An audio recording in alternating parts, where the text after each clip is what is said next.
Les revendications s'accumulent. Les personnels de l'éducation nationale réclament aujourd'hui un renforcement des mesures sanitaires dans l'académie. Plus d'aération dans les classes, des nettoyages plus fréquents des établissements scolaires, également le dédoublement des classes et l'aménagement de la restauration.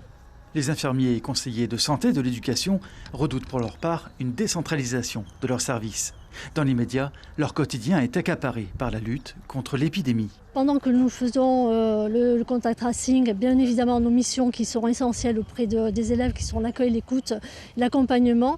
Et la crise sanitaire a creusé justement de nombreuses inégalités et a mis en évidence de grandes difficultés auprès des élèves et des étudiants.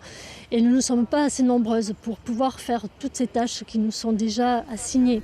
De façon plus globale, les syndicats mobilisés aujourd'hui devant le rectorat à Cayenne demandent une revalorisation des salaires plus importante que celle prévue par le gouvernement.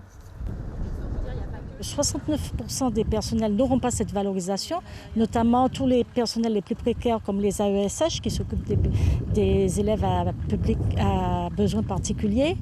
Ensuite, cette revalorisation ne couvre que 20% des pertes depuis 10 ans du gel du point d'indice.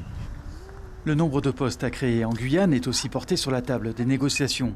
Le manque de moyens humains pourrait s'accroître avec l'abandon d'une politique de territoire au profit de contrats passés avec les établissements scolaires au cas par cas. On passera donc d'un système équitable à un système de contrôlisation, donc où le mérite sera mis en avant. Seuls les établissements qui fourniront le plus de projets pourront bénéficier de moyens.